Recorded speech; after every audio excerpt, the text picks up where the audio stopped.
तो ये जो है स्टोरी है ब्रेकफास्ट, और इसका जो राइटर है वो है जॉन स्टेनबेक। इस स्टोरी में जो है ना, स्टोरी का क्योंकि स्टैंजा नहीं आता और स्टैंजा की एक्सप्लेनेशन नहीं आती है, इसलिए आपको अगर टेक्स्ट पढ़ने का टाइम होता तो मैं आपको खुद वो पढ़ा देती। लेकिन इसकी समरी अगर आप पढ़ लेते हैं ना अच्छी तरह से, तो फिर आपको समझ आ जाएगी कि इस पूरी स्टोरी में है क्या और क्या हो रहा है, ठीक है। तो इससे रिलेटेड आपके जो भी क्वेश्चंस हो ना, आपने पूछते रहना है मुझसे, साथ-साथ पूछ सकते हैं या बाद में भी पूछ सकते हैं, ठीक है? तो अपने आपने जो है ना माइक्स अनम्यूट रखें, क्योंकि फिर मुझे ऐसा लगता है जैसे मैं अपने आप में से अब बातें कर रही हूँ और आप लोगों को कुछ समझ नहीं आ रहा। Yes ma'am. ठीक है, तो ब्रेकफास्ट स्टोरी है, ठीक है? इसकी समरी मैं रीड आउट करती हूँ जल्दी-जल्दी से। ये कहानी एक गरीब खानदान के मुतल्लिक है जो बेहतर ज़िंदगी गुज़ारने के लिए बहुत मेहनत करता है। खानदान एक सादा यानी लेकिन कनात से भरपूर ज़िंदगी बसर करता है। वो मज़दूर लोग हैं, कपास चुनने का काम करते हैं। ये वक़्ती और आर्ज़ी काम है। इसके पास दोबारा दिन का काम है, लेकिन वो बहुत खुश हैं। खानदान का सरबराह अल्लाह ताला का शुक्र अदा करता है, लेकिन क्योंकि उन्हें 12 दिन की रोज़ी फराहम की है। वो कहता है कि अल्लाह बहुत ताकत वाला है, यानी कि यहाँ पे अल्लाह लिखा हुआ है, यानी गॉड होगा, ठीक है? उन्होंने जो गॉड का वर्ड इसलिए यूज़ किया, यहाँ पे अल्लाह नहीं होगा। ये अच्छी बात है, हम 12 रोज़ तक हलाल रोज़ी खाएँगे अपनी उसके आगे जो है ना मैं नीचे रीड आउट कर रही हूँ, बुक में से देखें। अपनी गुर्बत के बावजूद ना किसी निज़ाम के खिलाफ हैं और ना ही किसी फ़र्द के खिलाफ। इनकी आँखों में ना कोई शिकायत है और ना कोई गुस्सा किनात की इस दौलत की बिना पर जो इस ख़ानदान के पास है। मुसन्निफ़ इस ख़ानदान से अपनी मुलाकात को मुस्तक़बिल में भी याद रखता है। मुसन्निफ़ की मुलाकात है नेक्स्ट। मुसन्निफ़ इस ख़ानदान से सुबह सवेरे मिला, वो वादी में सैर कर रहा था। ये एक ठंडी सुबह थी, वो देहात की एक सड़क पर सैर कर रहा था। उसने सैर के दौरान एक खेमा देखा। खेमे के करीब एक जंग आलूद स्टोव यानी कि तेल का चूल्हा जो है वो जल रहा था, जिसको हम गैस स्टोव कहते हैं ना, यहाँ पे जो है ऑब्वियसली उनका वो जो जंग लगा हुआ चूल्हा था वो था। मुसन्निफ़ ने स्टोव के करीब एक इमारत को देखा, वो मटियाले रंग के स्कर्ट और चोली में मलबूस थी। उसने अपने मुड़े हुए बाजू में एक बच्चे को उठाया हुआ था और नाश्ता तैयार कर रही थी। इसकी हरकतों से कनात मुख्तसर लेकिन तेज़ और मुस्तैद थी। यानी कि एक बहुत ही इसमें जो है ब्रेकफ़ास्ट में इस स्टोरी के अंदर एक ऐसी फ़ैमिली के बारे में बात हो रही है जो कि बहुत ही गरीब हैं, जिनके पास जो है मतलब वो मेहनत करके खाते हैं और डेली का जो होता है, यानी कि 12 दिन वो मेहनत करते हैं और वो फिर वो उसका जो है वो फिर नेक्स्ट अगले जो 12 दिन है फिर उनको दोबारा काम मिलता है। तो उनके पास जो है जितना भी उनको मिलता है वो उस पे बहुत ज़्यादा खुश हैं, ठीक है? और जो ये फैमिली है ये जो मुसन्निफ़ है, जो राइटर है, वो कहता है कि मैं सुबह सवेरे निकला, वादी की तरफ सैर कर रहा था, तो मैंने इस फैमिली को देखा और ये वहाँ पे अपना जो है काम अपने-अपने खाने में बिज़ी थे। एक औरत थी, उसने अपने बच्चे को साथ-साथ उठाया हुआ था, कपड़े उसने उसका जो लिबास था वो भी उसने डिस्क्रिप्शन में बताया है। और जो है उसने साथ-साथ नाश्ता तैयार करी थी और वो कहता है कि मैं उसकी हरकतों सकनात को देख रहा था कि वो कितनी तेज़ी से काम कर रही है, ठीक है? वो सूअर का गोश्त पका रही थी, यानी कि वो जो पिग और पोर्क पसंद करते हैं ना क्रिश्चियंस वो। मुसन्निफ़ अपने ठंडे और ठठे जिस्म को गर्म करने के लिए स्टोव के पास गया। हेमे के पर्दे वाला कपड़ा थोड़ा-सा खिसका, इसमें से एक नौजवान एक बूढ़े के साथ बरामद हुआ। वो तेज़ और ज़हीन चेहरों वाले लोग थे और एक जैसे दिखाई देते थे। इन सब ने स्टोव पर अपने हाथ को गर्म किया। मेहमान नवाज़ी खातून अपने काम में मसरूफ़ रही। इसने ट्रंक के ऊपर छरी, कांटे और प्लेटों को रखा। इसने अपने सामने भुना हुआ गोश्त रखा। मुसन्निफ़ को भी खाने की दावत की गई। मुसन्निफ़ को मालूम है कि वो खेतों में काम करने वाले मज़दूर हैं और कपास चुनने का काम करते हैं। इनके पास सिर्फ़ 12 दिन का काम है। इन्होंने अपनी प्लेटों में गोश्त और बिस्किट रखे। बूढ़े आदमी ने भरपूर अंदाज़ में नाश्ता किया। उसने अपने खाने को खूब चबाकर खाया और अल्लाह ताला का शुक्र अदा किया। नौजवान ने मुसन्निफ़ से पूछा कि क्या वो इनके साथ कपास चुनने का काम करेगा, लेकिन मुसन्निफ़ ने इसकी दावत को कुनूनी से नामंजूर कर दिया। इसके बाद वो खड़े हो गए, जुदा होने के लिए एक दूसरे को खुदाफिज़ कहा। मुसन्निफ़ गरीब लोगों के साथ अपनी इस मुलाकात को ना भुला सका, क्योंकि इसके बाद क़नाअत और सुकून की दौलत थी। तो उससे उस फैमिली से वो इम्प्रेस होता है, उनके खाने और उनकी हॉस्पिटैलिटी से वो इम्प्रेस होता है, इसलिए उसने जो है ये स्टोरी इन पे लिख दी, ठीक है? तो ये इसको ब्रेकफ़ास्ट यानी कि सुबह के टाइम पे जब वो साइकिल निकला तब उसने ये देखा और उनके साथ ब्रेकफ़ास्ट किया था, तो ब्रेकफ़ास्ट इसलिए उसने अपनी जो है स्टोरी का नाम इसलिए ब्रेकफ़ास्ट रखा, ठीक है? अच्छा, आ जाते हैं इसके क्वेश्चंस पे। तो मेन टॉपिक्स जो हैं वो डिस्कशन के वो ये हैं कि what does the writer call the meeting with the poor people present. वो उनसे मिलके खुशनुमा एक खुशकर मुलाकात क्यों कहा है उसने उसको, ये इंपॉर्टेंट है। Why does the writer remember the poor people, एक ही सेम हो जाता है इनका data. Appeal of the story, story की अपील यानी कि क्या बताना चाह रहा है वो जो राइटर है, स्टोरी में आपको क्या बताना चाह रहा है, किस बात पे वो जोर दे रहा है। Moral of the story, values projected in the story, types of people. तो इसको हम वन बाय वन देख लेते हैं। फर्स्ट क्वेश्चन है moral meaning of the story life of poor people।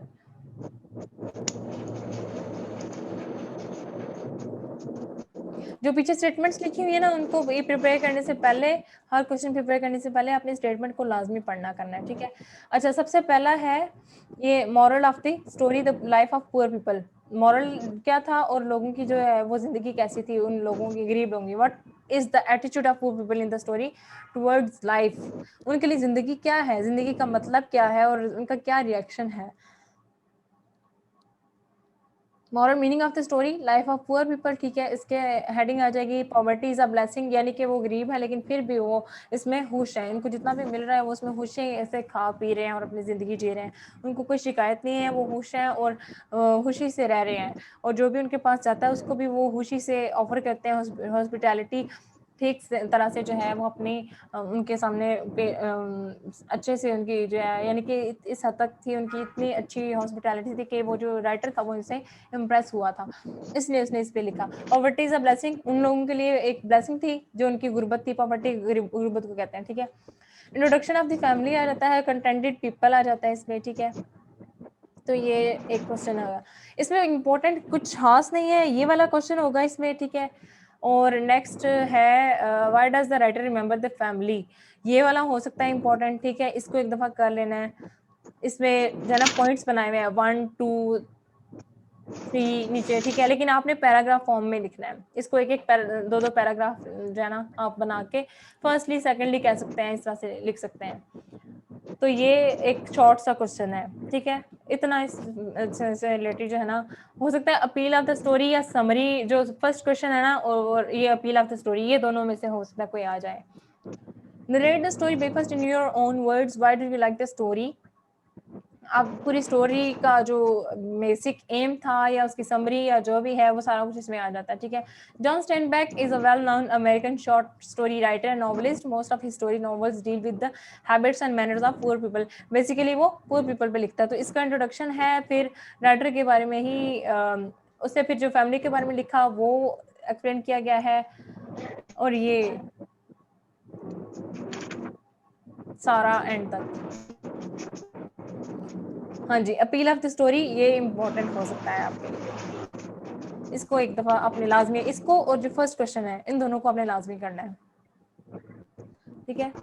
उसके बाद मैसेज ऑफ द स्टोरी है, इसको एक दफा देख लेना लाजमी कि मैसेज क्या कहा गया है, क्या क्या इसमें हेडिंग्स क्या हो सकती हैं, ठीक है।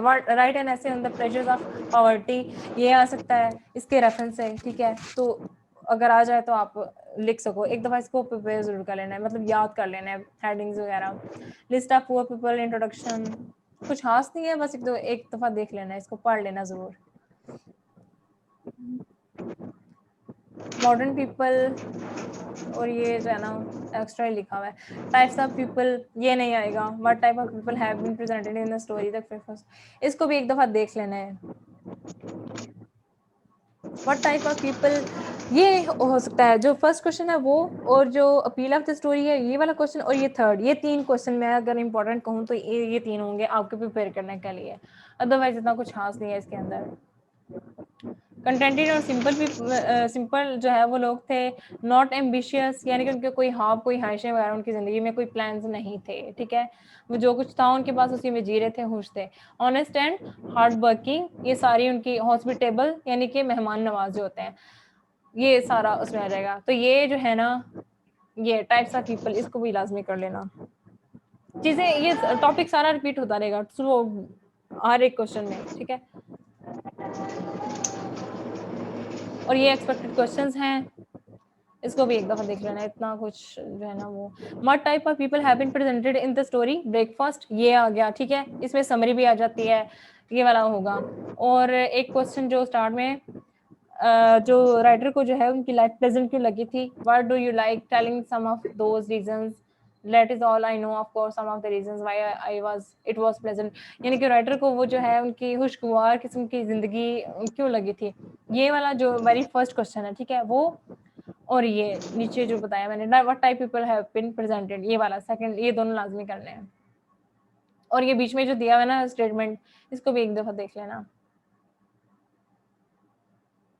ठीक है। तो ये था स्टोरी से रिलेटेड जितना भी जो है ना, इतना कुछ खास नहीं है, 2-3 हैं क्वेश्चंस वो, और बाकी में सारा डाटा रिपीट होगा। ये तो 3 जो क्वेश्चन मैंने बताया ना, इसको लाजमी प्रिपेयर करना आप। What type people have been presented in this story, और जो है वो स्टार्ट में जो एक फर्स्ट क्वेश्चन आता है वो वाला, और अभी जो लास्ट में मैंने आपको बताया वो वाला, ठीक है। Okay ma'am. अच्छा, नेक्स्ट मैं स्टोरी ओपन करती हूँ।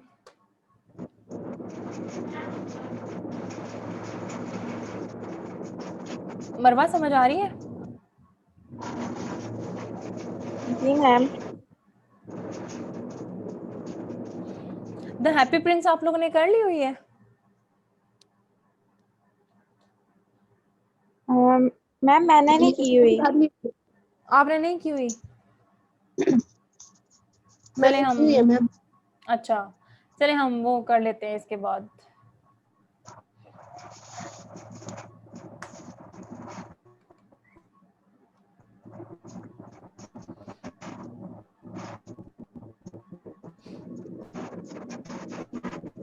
अच्छा जी, स्क्रीन शो हो रही है आप लोगों को?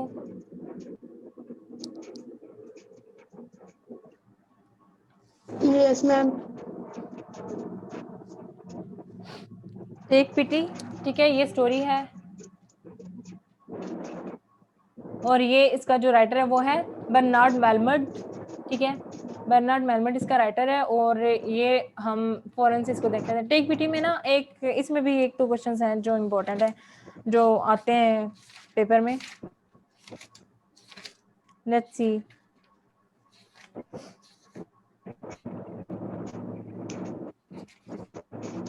इसमें मोस्टली कैरेक्टर स्केचेस ही हैं, ठीक है। स्टोरी एक दफा मैं पढ़ देती हूँ, रीड आउट कर देती हूँ।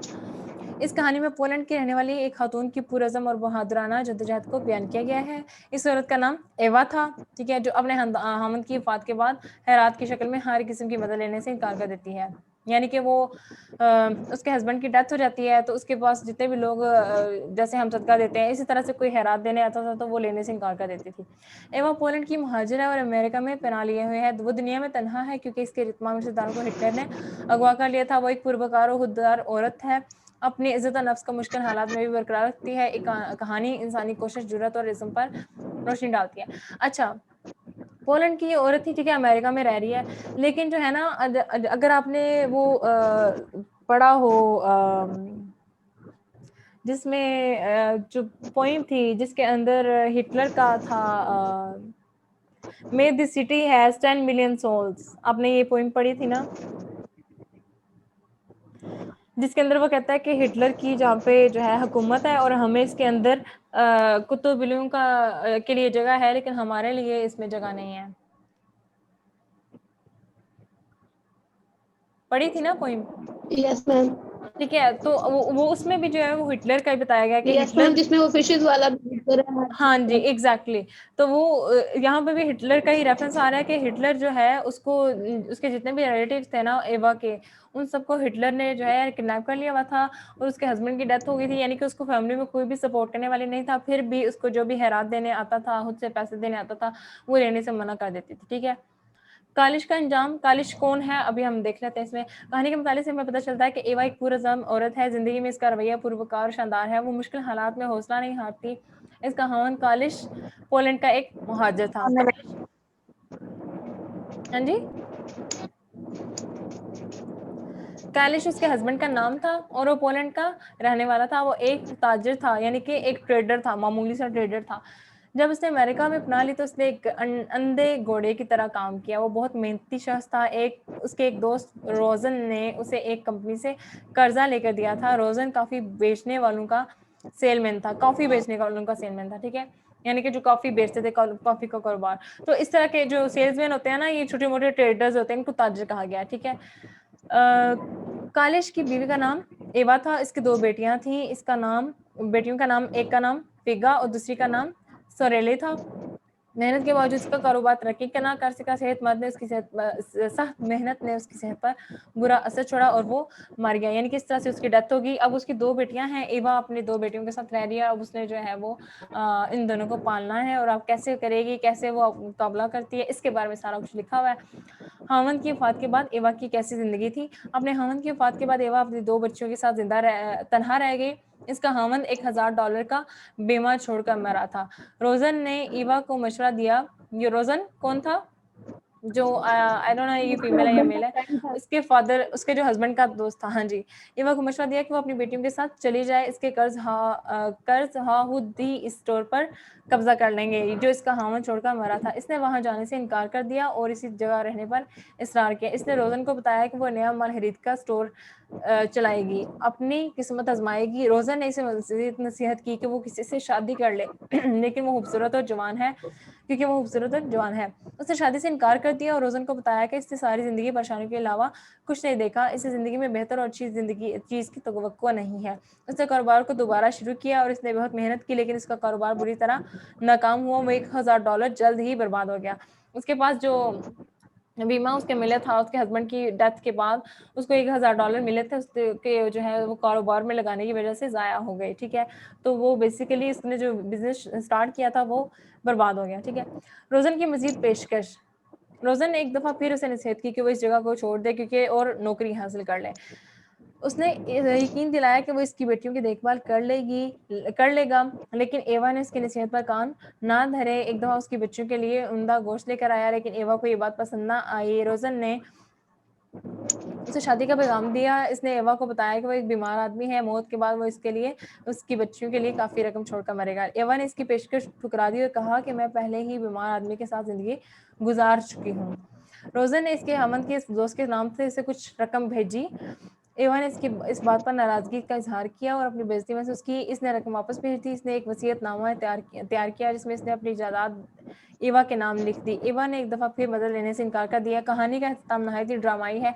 एवा इसके मकान की खिड़की के बाहर खड़ी है। शायद आप उसे इसकी मदद की ज़रूरत है, लेकिन रोज़ा ने उसे गालियाँ दी और इससे मिलने से इनकार कर दिया। यानी कि पूरी स्टोरी में टेक पिटी, एक्चुअली स्टोरी इसी जो औरत है एवा इसी पे है कि उसको वो बार बार कह रहा है कि यानी कि तुम सहारा लो। टेक पिटी का मतलब है कि तुम सहारा लो, तुम किसी की हमदर्दी लो।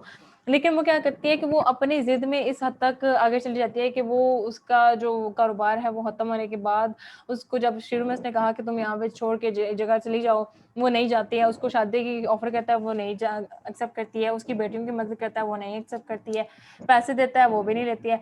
लेकिन एट द एंड सारा कुछ करने के बाद जब वो उसकी खिड़की के बाहर खड़े होकर उससे मदद मांगने की कोशिश करती है, तो वो उसे गालियाँ दे के वहाँ से जाने का कह देता है, इनकार कर देता है मिलने से।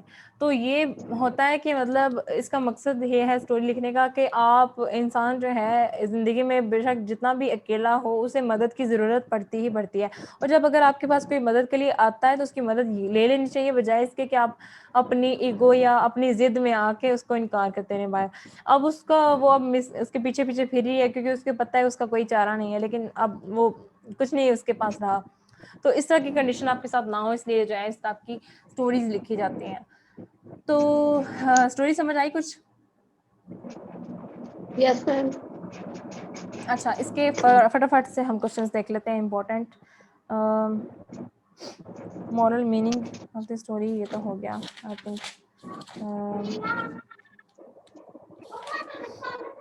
यस, इसमें है फर्स्ट क्वेश्चन, इसमें आ जाता है story of self determination and self respect. ये story of self determination and self respect. पहले तो उसने अपनी सेल्फ डिटर्मिनेशन और सेल्फ रिस्पेक्ट की खातिर ऐसा नहीं किया, फिर बाद में यही बात उसकी जिद बन गई। ठीक है, life after the death of her husband, एक ही क्वेश्चन है, सारी स्टेटमेंट्स एक ही जो है ना वो कवर होंगे। Take pity by Bernard Malamud is a story of determination and self respect. यानी कि इस तरह के क्वेश्चन इसमें आ सकते हैं। ठीक है, ये इंपॉर्टेंट क्वेश्चन है, ये आप लाजमी कर लेना। इंट्रोडक्शन, ठीक है, हु वाज ईवा, कौन थी, क्या थी, और फिर उसकी जो लाइफ आफ्टर हर हस्बैंड, उसकी कैसी थी उसके बारे में लिखा हुआ है। फिर रोजन्स ऑफर फॉर ईवा, ये सारी डिटेल्स के अंदर आ जाएंगी।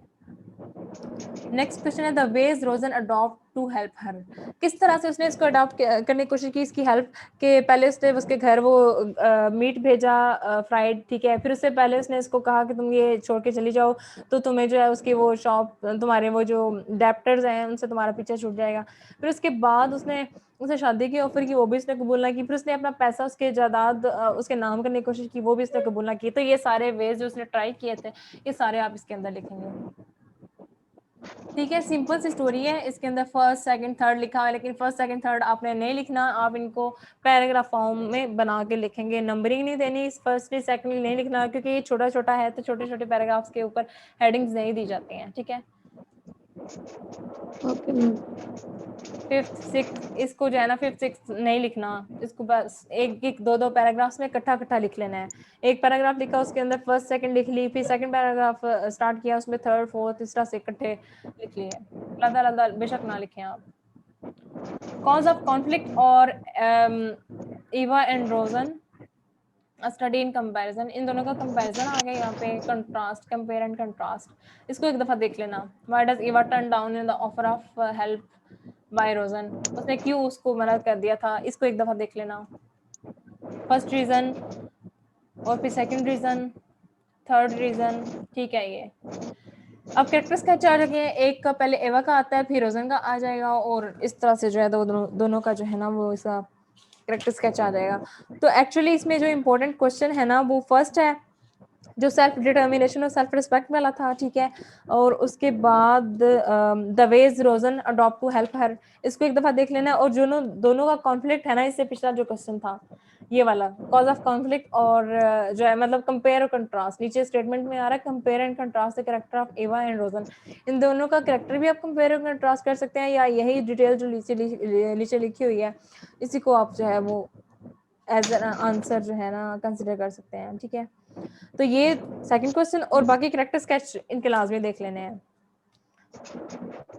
Yes ma'am. बस ये तीन इंपॉर्टेंट है, अदरवाइज इसमें कुछ नहीं है करने वाला इतना खास। कैरेक्टर स्केच ऑफ ईवा, इसमें आ जाता है introduction, heroic and brave women, a brave of iron will, ये सारा इसमें आ जाएगा। फिर कैरेक्टर स्केच ऑफ रोजन आ जाता है, इसमें आ रहा है draw a character sketch of Rosen, write a note on the hypocrisy of Rosen. अब वो हिपोक्रेसी उसके अंदर कैसी थी, यानी कि वो मुनाफिकत कैसे दिखाता था, किस तरह से शो करता था, शो ऑफ करता था, सामने और बनता था पीछे से कुछ और बनता था। ये इसको आपने एक दफा रीड आउट कर लेना, इसका कैरेक्टर स्केच, इन दोनों का स्केचेस जो है ना इसको लाजमी पढ़ना है आपने। Experience businessman, kind and sympathetic, defects in his character, character sketch of Kalish, Kalish जो इसका हस्बैंड था, इसका भी एक दफा आपने पढ़ लेना है, नहीं इतना इंपॉर्टेंट नहीं है लेकिन एक दफा पढ़ लेना। Hypocrisy of Rojan, hypocrisy of रोजन ये लाजमी पढ़ना, ये इंपॉर्टेंट क्वेश्चन है, हिपोक्रेसी ऑफ रोजन ये इंपॉर्टेंट है, ओके। ये एंड तक आएगा। और बस एक्सपेक्टेड क्वेश्चंस में वही है जो मैंने आपको बताए, वही रिपीट हो रहे हैं कि कौन कौन से रास्ते उसने अटेम्प्ट किए थे, कौन कौन सी सजेशंस उसको दी थी। उसके बाद वो जो why does Eva refuse to marry Rosen, क्यों उसने रिफ्यूज किया था। ड्रा और character sketch of Eva as a women of dignity and determination, इसमें कैरेक्टर स्केच आ गया ईवा का।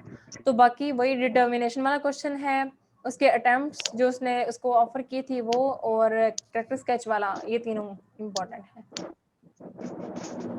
Okay ma'am. ठीक है। और मैं न्यू मीटिंग स्टार्ट करती हूँ, और उसके बाद हमारा कौन सा रहता है, एक सेकेंड, इसके बाद आई थिंक लास्ट है हैप्पी प्रिंस, है ना। इसके बाद आपने सारे कर लिए हुए।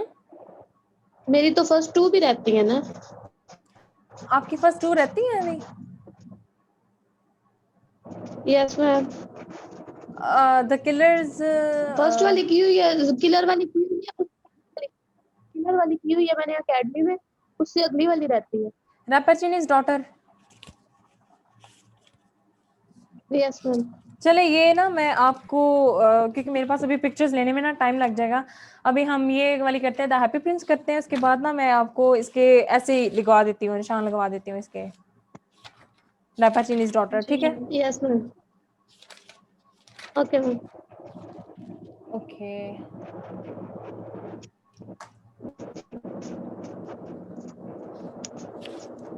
मैं न्यू मीटिंग स्टार्ट करती हूँ, उसमें आपको इनवाइट करती हूँ, फिर हम उस पर जो है ना डिस्कशन करेंगे, क्योंकि ये मीटिंग एंड ना हो जाए फिर। Yes ma'am. मरवा लेफ्ट कर चुकी हैं मीटिंग? यस मैम, वो तो है ही नहीं इधर। चले खैर, वो फिर बाद में देख लेंगी, maybe she must be busy ना। Okay ma'am.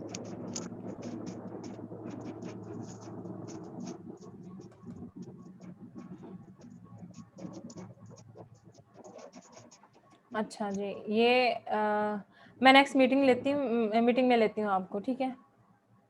यस मैम, जल्दी से लिंक ज्वाइन करना, ठीक है, ताकि हम ना जल्दी जल्दी बस ओके मैम।